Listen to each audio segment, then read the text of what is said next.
마태복음 19장 16절부터 22절까지 듣도록 하겠습니다. 어떤 사람이 주께 와서 이르되 선생님이여 내가 무슨 선한 일을 하여야 영생을 얻으리이까? 선한 이는 오직 한 분이시니라. 내가 들어가면 계명들을 지키리라. 이르되 어느 계명이오니까? 예수께서 이르시되 살인하지 말라, 간음하지 말라, 도둑질하지 말라, 거짓 증거하지 말라. 경화라 말라. 그 청년이 이르되 이 모든 것을 내가 지키었사온데 아직도 무엇이 부족하니이까? 예수께서 이르시되 내가 온전하고자 할진대 가서 내 소유를 팔아 가난한 자들에게 주라. 그리하면 하늘의 보화가. 우리 22절 같이 읽겠습니다. 그 청년이 재물이 많음으로 이 말씀을 듣고 근심하며 가니라. 아멘. 삶의 길을 묻는다. 네 번째 시간이고요. 지난주 설교 주제가 뭔지 기억나세요? 여자의 일생. 안 잊어버릴 것 같죠? 이브의 멍에라는 주제로 여자의 일생에 대해서 얘기했고, 오늘은 뭐죠? 남자의 일생. 우리 여자 성도들은 이제 집에 가셔도 됩니다. 그러나 남자의 일생, 여자의 일생, 우리 서로 남의 이야기가 아니죠. 우리 함께 살아가는 에덴의 이야기, 절반의 우리들의 부분입니다. 탈무드의 남자의 일생 7단계를 말하는 그 이야기가 나옵니다. 벌써 나왔네요. 저기는 다른 화면이 나와서. 1단계는 한 살인데요. 한 살 때는 왕으로 비유되고 있습니다. 모든 사람들이 모여서 왕이 나오네요. 모든 사람들이 모여서 임금님 받들듯이 달래주기도 하고 기분을 맞춰주고, 임금님이 보는 용변을 뭐라고 한다고요? 저도 매화, 틀은 매화틀이라고 하고, 그 내용물을 뭐라고 하는데 잊어버렸어요. 아이들도 마찬가지죠. 응가를 하면은 부모들한테 칭찬받습니다. 한 살 때는 아이고 너무나 착하고 예쁘기도 하지. 남자 일생 2단계는 2살 때인데요. 뭐인 걸로 보여요? 보이세요? 돼지입니다. 돼지. 돼지는 그냥 뭐 이것저것 모르고 막 뛰어다니니까 진창도 뛰어다니고 막 뒤집어 엎고, 2살 때는 그렇다고 합니다. 3단계는 10살 무렵인데요. 뭐예요? 새끼 양이죠. 웃고 떠들고 뛰어다니고, 그야말로 아무것도 막힘이 없고요. 네 번째 단계는 지금 남자예요. 남자. 네 번째 단계는 18살인데 뭐죠? 말입니다. 말. 이제 뭔가 발산을 해야 되는, 발산을, 힘과 에너지, 힘을 뽐내고 싶어하고 자기를 드러내고 싶어하는 18살. 5단계는 이제 결혼을 하면은 말에서 조금 질이 떨어져가지고 자기는 적토마한 줄 알았는데 알고 보니 당나귀예요. 그래서 가정이라는 짐을 지고 끙끙거리면서 이렇게 이고 가야 되는 5단계. 6단계는 이제 중년으로 넘어가는데요. 뭐죠? 뭐 같아 보여요? 개입니다. 개. 이제 가정을 부양하기 위해서 꼬리를 이렇게 흔들고 비율을 맞춰야 되는 사람들의, 그래서 다른 세상의 비율을 가족을 위해서 맞춰야 되는, 제 얘기가 아니라 탈무드 얘기입니다. 7단계는 노년인데요. 뭐 같아요? 원숭이. 원숭이입니다. 어린애가 다시 되는 거죠. 어린애 같이 되지만 사실은 사람들이 관심을 기울여 주지 않습니다. 탈무드에 나오는 지혜의 이야기지만 좀 슬프죠. 남자의 일생이 이렇게 결국 뭐예요? 1단계 왕은 왕이지만 어린아이로부터 시작해서 마지막에도 관심 받지 못하는 어린아이로 다시 돌아간다는, 다시 한 바퀴가 삥 돌아서 제자리로 돌아간다는, 말로 달리고 뭐 사랑과 야망을 그대에게, 뭐 대단히 멋진 인생 발산하고 꿈과 꿈의 실현을 위해서 애쓰는 것처럼 보이지만 남자의 일생도 사실 허무하고 또 때로는 결국은 모든 것이 공허하구나, 그런 느낌을 갖게 되는 거예요. 그래서 생각하기에, 그러면 18살 때 인생이 딱 멈추면 어떨까요? 여기 18살 혹시 있어요? 우리 학생부에서 오신? 없죠? 네. 그러면 18살의 인생이 딱 멈춰서 일생을 그렇게 산다면 별에서 온 그대가 몇 살이었어요? 그 나이가? 피지컬 나이가 얼마쯤 돼 보여요? 한 30? 30 안 돼요? 몰라요? 네. 안 봐서 모르죠. 예. 17살이면 여러분이 행복할까요? 멈춰 있다면. 17살은 여러분 한 18살, 17살 뭐가 좋은 나이예요? 그때에는 뭐가 좋을까요? 몸이 좋은가요? 아니면 모든 것이 가능성으로 멈춰 있을 때, 꿈이 아직 있을 때, 아마 그런 걸 겁니다. 17살은 모든 것이 가능한 꿈을 품을 수 있을 때, 꿈의 가능성이 있을 때, 인생이 가능성으로 남아있을 때. 그러나 인생은 그렇게 머물러 있을 수가 없습니다. 옆에 분에게 한번 얘기해 주세요. 인생은 라이브 리허설이 없습니다. 한번 얘기해 주세요.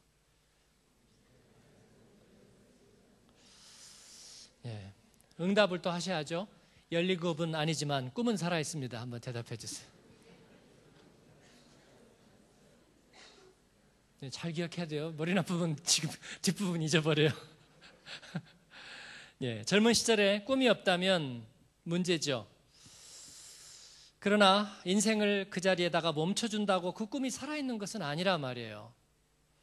그리고 인생은 지나가고 계속되면서 계단을 올라가고 성숙하고 그리고 마침내 어떤 목적지에 도달하는 것이 우리 인간의 삶은 아닌 것 같아요. 그렇죠? 어린아이로 시작해서 어린아이로 끝나는. 그러면 거꾸로 간다면 어떻게 될까요? 거꾸로 간다면.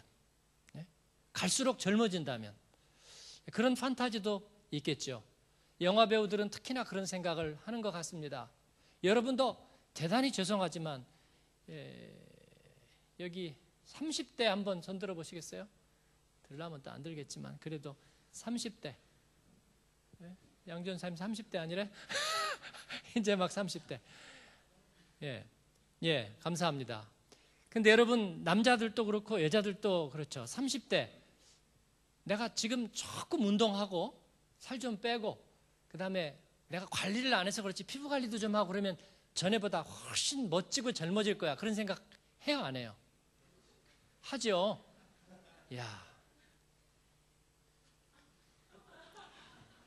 그게 가능해요, 여러분? 30대에서. 근데 40대나 50대도 그런 생각을 한다는 거예요. 우리 40대 어떻게 생각하세요? 그냥 다이어트를 해서 아주 허적해지셨는데.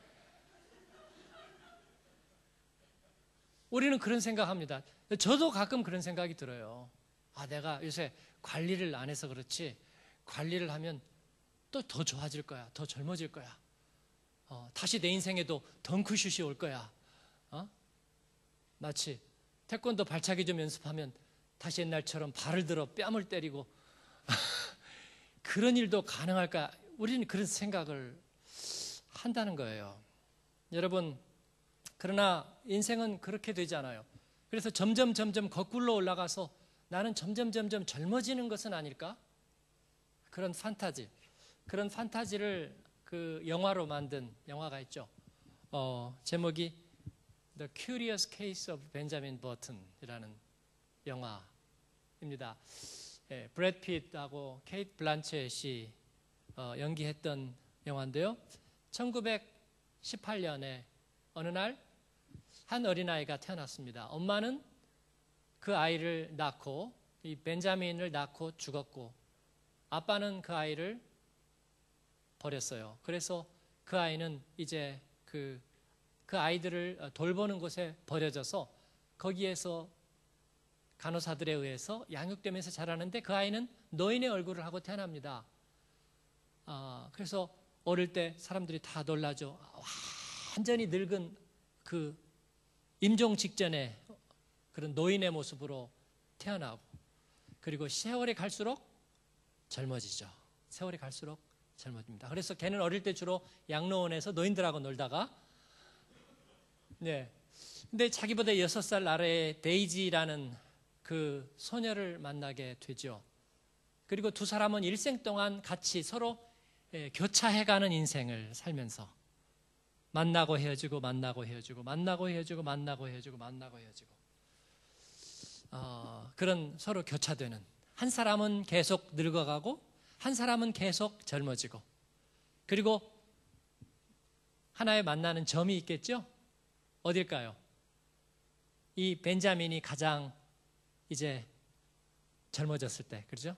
한 가운데에 왔을 때, 역시 데이지도 한 가운데 왔을 때 두 사람은 만나서 사랑하고 또 사랑에 빠지고 그렇습니다. 그러나 두 사람은 함께 할 수 없어요.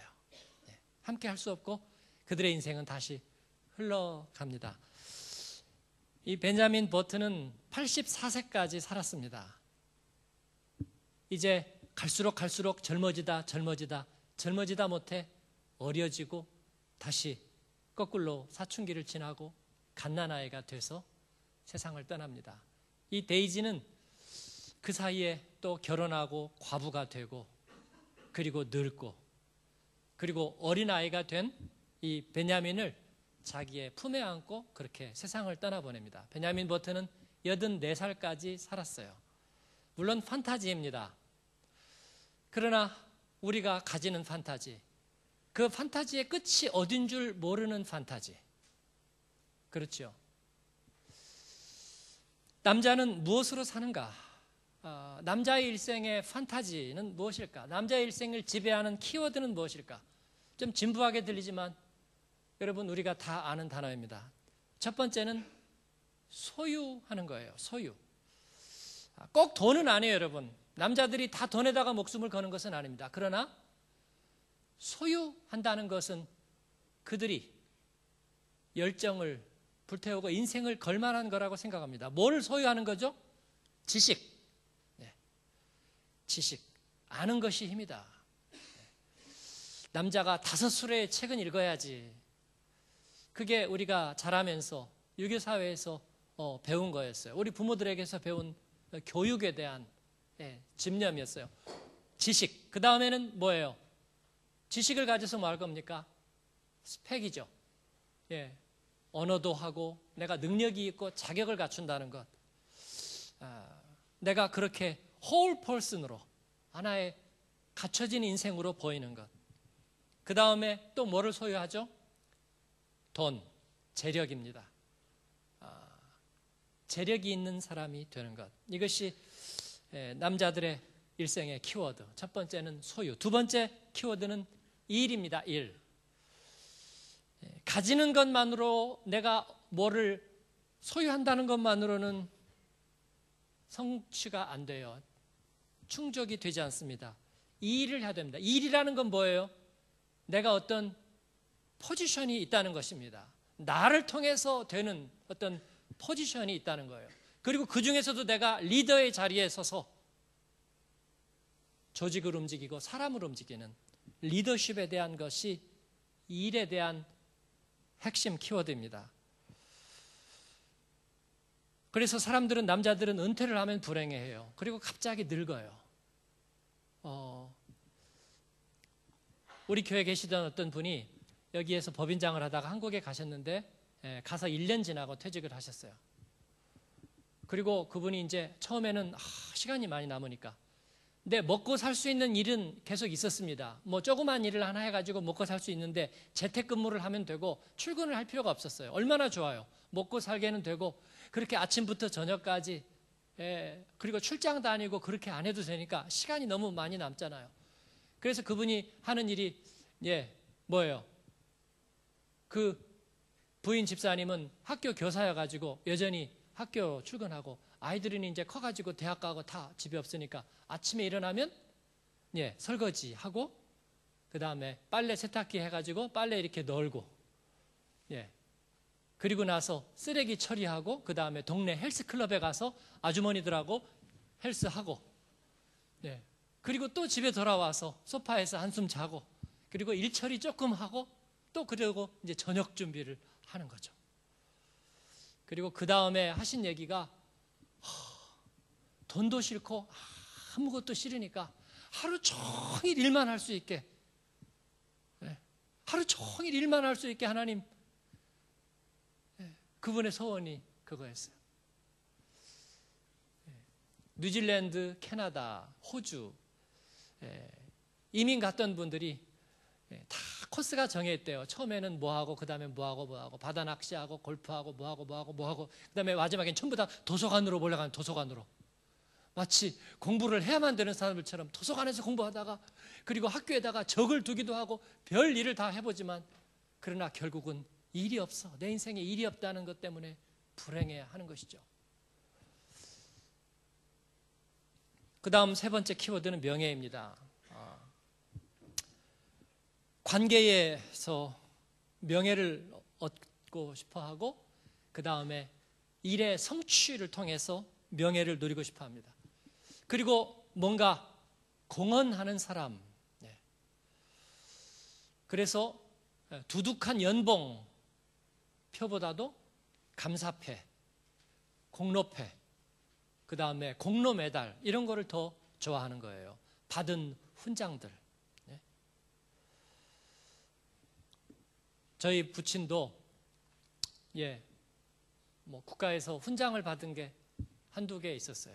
시간이 지나니까 그게 사실 보잘것없더라고. 볼품도 없고 먼지도 쌓이고.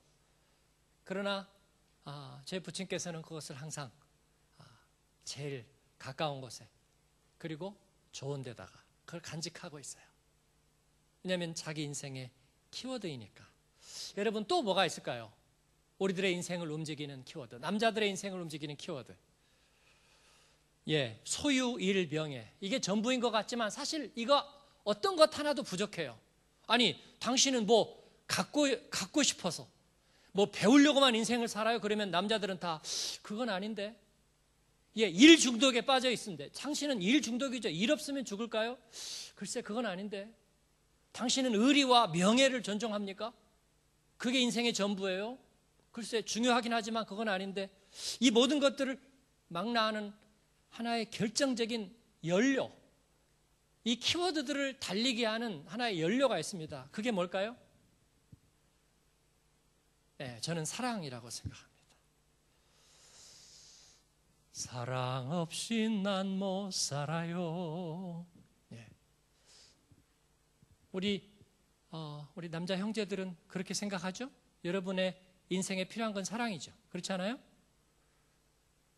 심각한 표정인데 잘 모르겠어요? 그렇습니다. 여인을 사랑하든, 스포츠를 사랑하든, 여러분 자신을 사랑하든, 아니면은 지식을 사랑하든, 일을 사랑하든, 그리고 나아가서 조국과, 그리고 사회, 그리고 하나님을 사랑하든, 이 모든 것들은 사랑으로 산다. 그래서 저는 남자는 사랑으로 산다. 헤르만 헤세가 쓴 소설 중에 나르치스와 골트문트라는 책이 있죠. 수도원에서 만난 두 남자, 그들은 서로 다른 인생의 궤적을 그립니다. 불우한 환경에서 태어나고, 그리고 자기 인생의 수수께끼를 풀고 자기 인생의 의미를 찾기 위해서 수도원에서 이탈해서 자유분방한 방랑자의 삶을 사는 골트문트와, 그리고 청교도적인 수도사의 엄격함 속에 자기를 묶어 매고 그 가운데서 자기 삶의 의미를 찾아가는 나르치스, 두 사람의 사이. 사실 두 사람은 동전의 양면이죠. 자기 인생에 어떻게 하면 의미를 찾아볼까? 결국 저는 그 책을 그렇게 읽었습니다. 그 이야기는 말이죠, 두 남자의 일생에 두 가지 측면으로 서로 한번 다른 길을 가보는데 마지막에서 결국 그들은 그렇게 말하게 되는 거죠. 골트문트는 어머니의 사랑 없이 내가 어떻게 내 인생에 어떤 의미가 있을 수 있을까? 그는 모성애, 참된 사랑에 자기 인생의 의미를 찾으려고 했고, 나르치스는 내게도 부족한 게 바로 그것이었구나 하는 깨달음을 갖게 되는 거죠. 사랑 없이 어떻게 온전한 삶을 이룰 수 있을까? 예, 우리 형제들만 한번 얘기할까요? 남자는 사랑으로 산다. 소리가 작다. 예, 남자는 사랑으로 삽니다. 그런데 이 사랑의 스펙트럼이 여러 가지가 있는 거죠. 사랑의 스펙트럼? 예. 사랑의 스펙트럼에는 욕망과 욕망의 스펙트럼이 있습니다. 사랑은 사랑이지만 그러나 내 안에서 솟구쳐 올라오는 욕망 속에 사는 거죠. 20대를 그렇게 보낸 청년들이 있습니다. 마음의 욕망이 들끓는 대로 그것을 분출하며 사는 것. 근데 30대에도 그렇게 사는 사람들이 있어요. 내 마음의 욕망이 이제 20대와 같이 들끓는 욕망은 아니지만 집착으로 나타나는 거죠. 일이든 아니면 소유이든 명예이든 그리고 사람이든 집착하는 욕망. 그런가 하면 또 야망이 있습니다. 어떤 높은 목표를 세워놓고 자기를 막 부수면서 학대하면서 그 야망을 이루려고 몰입하는 그런 사랑의 스펙트럼이 있고요. 그 다음 세 번째 스펙트럼은, 여기는 지금 그게 안 나오는 거죠? 세 번째 스펙트럼은 헌신이에요. 헌신. 욕망도 아니고 야망도 아니고 어떤 가치를 위해서 자기를 희생하는 헌신의 스펙트럼이 있습니다. 여러분, 그런데 우리가 그러한 삶을 살아가는데 우리에게 연습해 볼 시간들이 많이 없다는 거예요. 20대를 지나가면서 20대의 시행착오를 반복할 수 있나요? 30대를 살아가면서 30대를 다시 40대에 만회할 수 있나요? 아니요. 20대에는 20대의 시간이 있고 30대는 30대의 기회가 있어요. 아까 우리가 얘기한 대로 인생은 라이브입니다. 리허설이 없습니다. 그래서 그 다음 인생의 중앙역 하upt바노프가 있어요. 거기에는 두 개의 홈이 있습니다. 우리 남자들에게, 남성들에게 거기에는 두 개의 홈이 있고 두 개의 열차가 서로 각 방향으로 서서 기다리고 있어요. 첫 번째 홈에는 욕망이라는 이름의 전차입니다. 어디서 많이 듣던 얘기인데, 욕망이라는 이름의 열차. 여러분의 야망을 위해서, 여러분의 욕망을 위해서, 여러분이 사랑하는 소유와 일과 명예를 위해서 거기에는 자극적인 것들이 가득가득해요. 여러분, 오늘 또 예배를 마치고 나가면 여러분의 욕망이 들끓는 대로 여러분을 자극하는 것들이 아마도 기다리고 있을 거예요. 이 1번 홈, 욕망이라는 이름의 절차, 여기에는 연료가 많아요. 왜냐하면 소재가 무궁무진하니까, 여러분의 열정을 불태울 소재가 무궁무진하니까. 그런데 이 욕망이라는 이름의 열차에는 목적지가 없어요. 아까 말씀드렸죠. 벤자민 버튼, 노인으로 태어나서 점점 젊어지니까 마지막은 어떨까? 그런데 역시 어린아이로 돌아가서 인생을 마칩니다. 탈무드의 7단계 인생의 이야기처럼 왕처럼 대우받지만 그러나 마지막은 관심을 받지 못하는 어린아이의 모습으로 인생을 마치는 것. 욕망이라는 이름의 전차는 그렇다는 거예요. 직장에서 잘 나갈 때는 10,000명도 5,000명도 호령하고 그렇게 영향력이 있는 것처럼 보이지만 종이박스 하나에다가 자기 사물 딱 안고 나오는 그 다음 날부터 누가 아무도 나에게 묻지 않습니다. 전문성에 대해서 묻지를 않아요. 아무리 진지하게 캐리어를 쌓고 스펙을 높이고 그 다음에 전문성과 지식을 추구했지만 결국 시간이 지나면서 거기에는 목적지가 없이 그냥 사라져 버리는 거예요.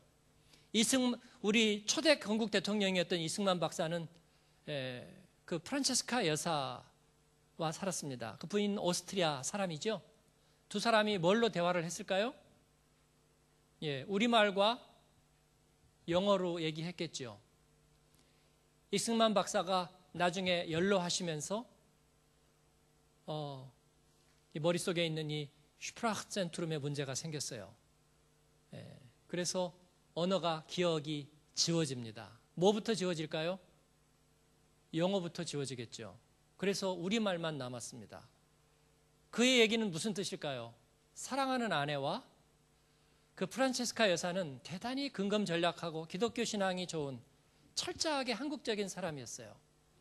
그래서 일을 수술을 하거나 일을 때우거나 이 보철을 하거나 하는 것도 외국에 나갔다가도 자기 나라 고향에서도 외국에서도 하지 않고 꼭 한국에 와서 했다는 이야기가 있습니다. 그는 그 정도로 한국을 사랑하긴 했지만, 그러나 그 사랑하는 아내와 이승만 박사는 나중에 나이가 들어서 의사소통을 할 수 없었다는 거예요. 우리말 얼마밖에는. 왜냐하면 영어를 잊어버렸으니까. 욕망이라는 이름의 전차에는 여러분 목적지가 없어요. 그냥 시간이 지나면 사라져 버리는 것입니다. 두 번째 2번 홈에는 열차가 아니라 수레입니다. 왜 제가 수레라고 얘기했냐면, 니그로 스피리추얼 흑인 영가에 보면 그들은 주님의 나라로 가는 것을 수레에 비유했어요. 엘리야의 수레. 기차가 은하철도 999 하나님의 나라까지 갈 수 있겠어요? Swing low, sweet chariot. 수레가 하나님의 나라를 향해서 가는 그 수레의 이름은 헌신이라는 이름의 수레예요. 여기는 연료가 없습니다. 연료가 없어요. 그냥 가만히 있는데 막 욕망과 열정과 그 다음에 어떤 소유와 집착과 야망에 대한 게 불끈불끈 솟아나는 것이 아니라, 이 헌신이라는 이름의 수레에는 연료가 없습니다. 탑승자들이 연료를 넣어야 되는 거예요. 탑승자들이. 그러나 목적지가 분명합니다. 목적지가 분명하니까 거기에 탄 탑승자들은 자기들이 스스로 연료가 되고, 그리고 연료를 감당하고 자기가 노를 젓고 그리고 밀고 달려서 목적지에 도달하고야 마는 거예요. 여러분, 목적지가 없는 쌩쌩쌩쌩 달리는 전차에 올라야 된다고 생각합니까? 아니면 목적지가 분명한 마차에 올라야 된다고 생각합니까? 저는 인생 50대를 살면서 하나님의 말씀을 생각하고 하나님의 부르심을 생각하면서 돌아볼 때 둘 중에 하나밖에는 선택할 수 없다고 생각합니다. 환승은 어렵습니다. 인생은 대부분 정해지더라고요. 헌신이라는 이름으로 살 것인가, 아니면 끝없는 욕망의 추구 속에 살 것인가. 남자의 길은 두 갈래로 갈라집니다. 아무리 열심히 노력하고 돈을 열심히 벌고 그리고 전문가로 열심히 일한다고 해도 욕망의 전차에 탑승한 사람은 결국은 잃어버리게 될 거예요. 제가 파리에 가서 파리에서 오래 30년씩 사신 분들을 봤어요. 당시에서는요, 한국에서 엘리트였습니다. 그분들이 직장 몇 군데서 오래는 것을 다 캔슬하고 파리에 와서 패션 사업, 또 이런 사업, 유통 사업에 시작했다고요. 그리고 30년이 지났습니다. 자녀들이 다 자랐고. 그래서 남은 게 뭔가? 그들은 그 가운데서 이제 늙었습니다. 그 사회의 주류가 아닙니다. 막 자라난 세대들 같이 그렇게 못합니다. 나이 들어서 왔거든요. 여전히 브로큰 프렌치입니다. 그리고 남은 것은요, 집이 한 채 남았습니다. 그리고 연금 생활자이고, 그리고 이제 나이가 들었어요. 교회에서도, 교민사회에서도, 자녀들에게서도 그렇게 보살핌과 인정을 잘 받지 못하는 세대가 되었습니다. 저는 그 모습을 이렇게 보면서 저의 모습, 우리의 모습을 보는 것 같았어요. 남자의 일생들. 욕망이라는 전차에 올라서 열심히 한 세상을 풍미하고 살았는데 그러나 거기에는 목적지가 없다는 거죠. 하나하나 잃어버려 가는 것. 마지막에는 프리토프가 남아있을 것입니다. 그리고 많은 사람의 기억에서 점차 사라져 갈 겁니다. 사랑하는 여러분, 5번째, 오늘 말씀은 부자 청년의 이야기입니다. 예수님을 만났는데 그 청년은 부자였어요. 유대인 청년이었는데 부자였습니다. 젊은 나이에 부를 이뤘다는 것. 그는 좀 더 보람 있게 살고 싶어요. 나르치스와 골드먼트처럼. 그리고 다시는 후회 없는 인생을 살고 싶어요. 예수님에게 물었습니다. 어떻게 해야 내가 영원한 삶, 이터널 라이프를 누리겠습니까? 어떻게 해야 내가 온전하게 살 수 있고 어떻게 하면 내가 후회 없는 인생을 살까요? 여러분, 자녀를 둔 어머니들도 같은 질문을 물어야 합니다. 우리 마더와이즈 보니까 노래가 하나님 뭐죠? 우리 아이가 그죠? 네, 그런 노래가 있어요. 하나님이여 우리 아이가 어떻게? 그렇게 물어야 돼요. 우리 아이가 어떻게? 우리 아들이 어떻게 후회 없는 그런 인생을 살 수 있을까요? 인생의 중앙역에서 그는 예수님에게 물었습니다. 예수님께서 성경에 어떻게 되어 있지? 하나님을 사랑하고 그리고 내 이웃을 사랑하고 말씀대로 살아라. 제가 그렇게 한 것 같은데요. 그랬더니 예수님이 보시면서 얘기하셨어요. 네가 한 가지 부족한 게 있구나. 너는 지금 네 모든 욕망을 가지고 헌신의 수레에 오르기를 원하는데 그것은 안 돼. 그러니까 욕망은 버리렴. 그리고 나를 따르거라. 헌신의 수레에 오르거라. 그랬더니 이 청년이 잠깐 망설였어요. 아직은 때가 아닌가벼. 아니요. 20대, 30대는 내가 좀 살고 싶어요. 그러니까 나를 좀 놔두세요. 저는 아직 때가 아니에요. 그리고 근심하고 떠나갔습니다. 그는 다시 돌아왔을까요? 돌아오지 않았을 겁니다, 여러분. 말씀을 맺습니다.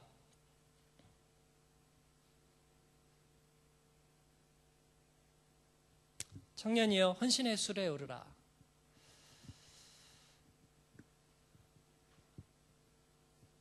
미국이 여러분이 미국을 좋아하든 싫어하든 인류 역사에서 하나의 중요한 역할을 감당했던 그런 시절이 분명히 있었습니다. 지금도 물론 중요하지요. 그러나 이전에 세계대전을 2번이나 치르면서 또 그 전후에 지나면서 많은 사람에게 아메리칸 드림, 그 드림의 핵심은 무엇이었는가? 미국의 역사가들이 얘기하는데 그 중에 핵심은 종교와 신앙이에요. 청교도의 신앙. 성조기는 아직 불타고 있는가? 물론 인디언들을 내쫓고 남의 나라를 뺏었다. 그렇게 보는 시각이 있지만 그러나 청교도들의 신앙과 개척전신이 거의 황무화된 미신과 방치에 젖어 있던 그 땅을 신세계로 바꿨습니다. 그들의 프론티어 정신. 그 목적지는 뭘까요? 그렇게 해가지고 그들이 영원히 이 세상에서 살았습니까? 아니요. 그럴 수는 없는 거죠. 개척하다 죽어가고 그리고 서부로 달리다가 또 그렇게 죽어갔습니다. 그러나 세뮤엘 헌팅턴이 묻습니다. 미국의 가치가 무엇이었는가? 그것은 헌신이라는 거죠. 그러면 지금 다민족, 다인종, 다언어가 모여가지고 벌집을 쑤신 듯이 살아가는 이 미국과 이 세계의 미래는 희망은 무엇인가? 그는 그렇게 대답합니다. 재헌신. 예? 사랑하는 여러분, 여러분이 왜 이 땅 여기에 있는 것 같습니까? 메인스트림 2세로 오신 분들은 그게 내 마음대로 왔나요? 우리 부모가 왔으니까 있고 그냥 여기서 살게 됐으니까 길을 찾는 거죠, 뭐. 예, 그럴지도 모릅니다. 그러나 하나님께서 우리를 통해서 이루기를 원하시는 것, 저는 하나의 주제로 대답하고 싶습니다. 청년이요, 우리 형제 청년들이요, 헌신의 수레에 오르라. 인생의 주어를 헌신으로 삼아라. 이거는 목적지가 있는 거예요, 여러분. 헌신이라는 것은 반드시 열매를 맺는 가치를 말하는 거예요. 내가 소유하는 것은 없습니다. 그것 때문에 내가 얼마나 명예를 차지할지는 모르겠어요. 그것 때문에 이 땅에서 영원히 사는 것은 아닙니다. 윌리엄 윌버포스는 영국 상하원 의원을 상대로 수십 년 동안 싸워서 노예법 폐지라는 그런 가치를 이뤄냈어요. 소설을 봐도 영화를 봐도 이 윌버포스의 포스가 장난이 아니에요. 저는 그 동작을 너무 사랑해요. 그는 평생 동안 이 폐병을 갖고 살았어요. 헌신하는 사람은요, 기침하는 것도 멋있어. 글을 쓰다가 기침을 컬럭컬럭 하다가 화를 한번 내는 거예요. 왜 이 기침이 나를 따라다녀? 그리고 티 한 모금 쫙 마시고 또 글을 쓰는 거죠. 정적과 반대자들이 막 비웃고 반대를 하니까 눈을 지그시 감고 있다가 잠깐 좀 기다려봐. 그러더니 걸상 하나 탁 놓더니 구에 올라가서 노래나 하나 하겠어. 예. 자기를 반대하는 온통 상하원 의원들 앞에서 무슨 노래 하나 했더니 존 뉴턴의 노래 Amazing Grace How Sweet, 딱 이 정도. 멋지지 않습니까, 여러분? 네. 그는 노예제 폐지와 함께 죽었습니다. 욕망이라는 이름의 목적지는 그에게도 없었어요. 그러나 헌신이라는 이름의 목적지는 분명했습니다. 노예제 폐지, 하나님의 가치, 아름다운 일들, 이를 위해서 사랑하고 열정을 불태우고, 그리고 이를 위해서 소유와 일과 명예라는 것을 그 아래에 서브 타이틀로 복종시켜서 그렇게 살아간 인생. 사랑하는 여러분, 예수님은 그러한 분이셨죠. 예수님은 그렇게 33년 헌신의 삶으로 우리 가운데 오셔서 그 모델이 되셨고, 그렇게 그 목적지로 돌아가셨습니다. 우리 사랑하는 형제들, 헌신의 키워드를 갖게 되길 바랍니다.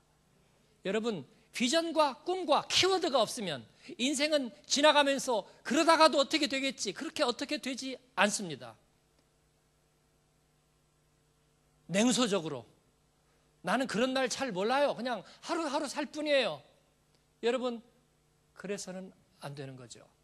하나님께서 여러분에게 여러분의 인생의 키워드 가운데에 주를 위한 헌신, 예수님이 여러분에게 주시는 그 각자마다의 비전과 그 비전을 소중히 여기고 사랑하고 품고 간직하고, 그리고 그 아래에다가 이를 위해서 우리가 내가 무엇을 가져야 할 것인가, 어떤 일을 추구할 것인가, 그리고 어떤 명예로운 포지션을 내가 가지고 살 것인가, 후회 없는 하나님 사랑을 연료로 삼아서 내가 그 연료를 대해서 목적지에 도달하는 복된 우리 여러분들, 우리 특히 남자 형제들, 우리 동역자들 되시기를 주님의 이름으로 축원합니다. 아멘.